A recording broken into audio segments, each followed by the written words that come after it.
Again, we want to have the best vaccination program in the nation, be the first COVID-free state. Think of all the lives you'll save if you're the first COVID-free state, and think of the business opportunities if you're the first COVID-free state. I said this last week, and President Trump tweeted, New York is now going to be the last on the list to receive the vaccination. You know what that is? It's called a threat. That's called a threat. If you have your own state review, I'm not giving you the vaccine. That's what he's saying. It's a threat. It's also unethical. It's also illegal. He can't use government power to stop distribution of a vaccine to New Yorkers because he is personally upset. But that's what he said. And what I say is, don't threaten New York. It doesn't work. I know you're mad at us. I know we rejected you.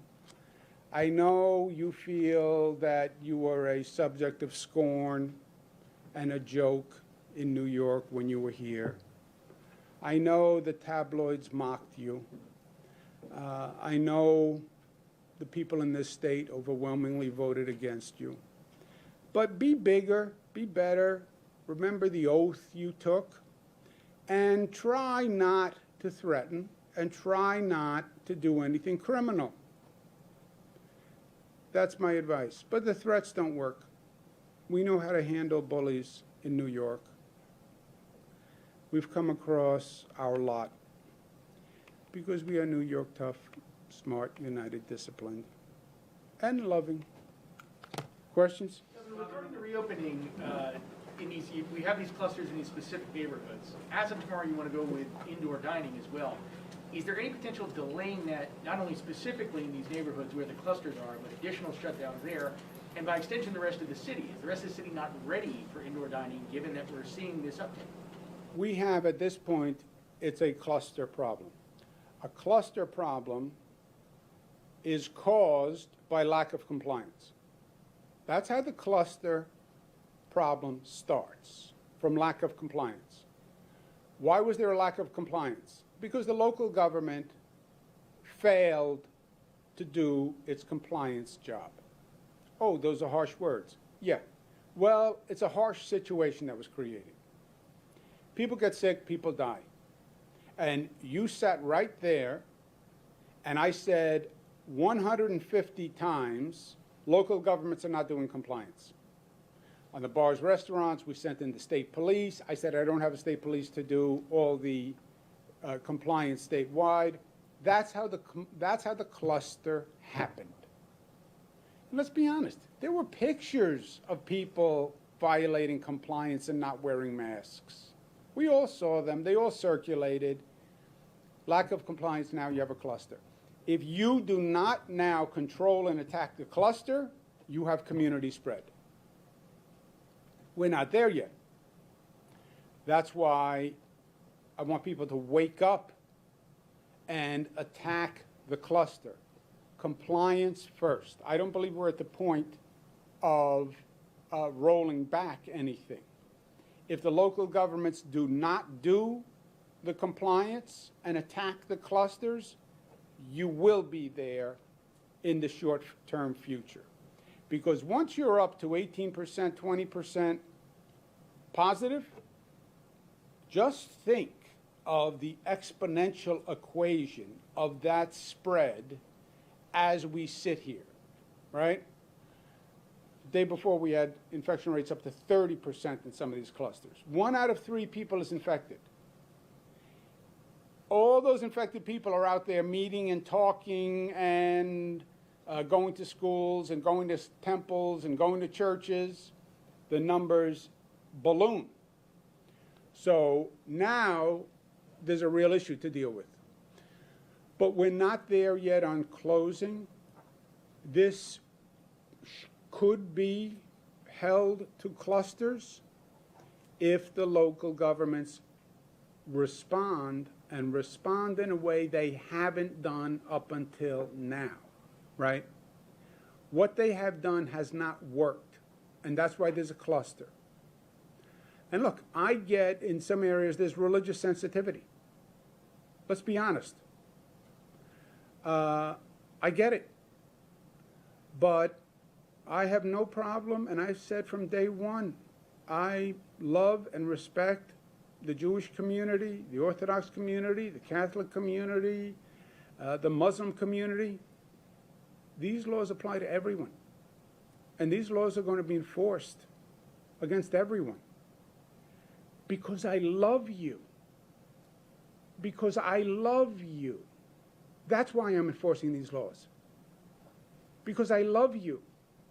When we see the infection rate at 20% in some zip codes, that means people are going to die. And because I love you, I want to protect you. And when I didn't do my compliance, that wasn't loving. That wasn't loving. It was weak, it was scared, but it wasn't loving. Governor, you said you're meeting with Orthodox leaders. Is that meeting in person? Are you going to Brooklyn or Rockland County, or are you doing this virtually? I'm doing it virtually because I want to do the entire community. You know, you have Orthodox leaders all across the state, but the concentration we're talking about, Orange, Rockland, Nassau community, and Brooklyn is the predominant communities. And we're going to do it virtually. And you're doing that today? What do you plan on As soon as we can set it up, either this afternoon or tomorrow. But it's a big community. We're just coming off the holiday, starting another holiday. So as soon as they can get the full community, whether it's today or tomorrow morning, I don't know yet. They were setting it up as I came in. Governor, on these new vaccine task forces. Hold on 1 second, Zach, go ahead. Governor, earlier today, Mayor de Blasio said he was considering restricting gatherings and closing down businesses in those impacted areas. Does your office understand that he has the power to limit movement in that kind of a way, or do you need to authorize it? And also, could you clarify what you mean by school closings? The mayor is saying 3%, but I think that just applies to public schools. Is the state still following the 9% regional threshold for school closings? Yeah. The law is the law, and the law is clear. The state has statewide jurisdiction for any public health COVID-related matter, period. State can close schools, state can close businesses, state can open restaurants, close restaurants, etc. The way it works is you have local government, you have state government, and you have federal government. Local governments are under the state. I'm under the federal government, so I have it worst because Donald Trump gets to tell me what to do, which can be incredibly infuriating on a daily basis. And I have a high tolerance for pain, and it can still be incredibly infuriating. So we have legal authority. The city, no city, can take actions that supersede our jurisdiction. And they would need our authority or permission to take those actions. That's the first part of the question. So you just talked about compliance. You want the city government to enforce these issues, but you have to approve it if they want No. to. Enforce the current laws. The current law was everybody has to wear a mask. Why didn't you enforce the current mask law? Why didn't you enforce it? By the way, why don't the NYPD wear masks? What signal does that send?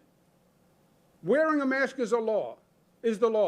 But the police officer who's supposed to enforce the law doesn't wear a mask. So just to clarify, de Blasio needs your permission to close down businesses or large gatherings in particular areas within New York City? Yes. But compliance was enforcing the existing laws. Everybody was supposed to wear a mask. There was only outdoor dining. Bars were only takeout alcohol, not convenings. Religious ceremonies have a cap of participants. What's the current number on the cap of participants? 50? For religious gatherings, 50, yeah. 50. You have religious gatherings, you can't have more than 50 people. Look at the pictures of religious gatherings with hundreds. How did it happen? How did it happen? Well, we need more new laws. More new laws? If you're not going to enforce the laws, then creating more of them is not going to help. If you did enforce the current laws, no more than 50 in a religious gathering, everybody wears a mask, the bar laws, the restaurant laws, you will control the infection rate. You know how you know? Because it's controlled all across the state. What happened in these clusters? There wasn't compliance. And the city didn't enforce it. And Orange County didn't enforce it. And Rockland County didn't enforce it. And in those communities in Nassau, Nassau didn't enforce it.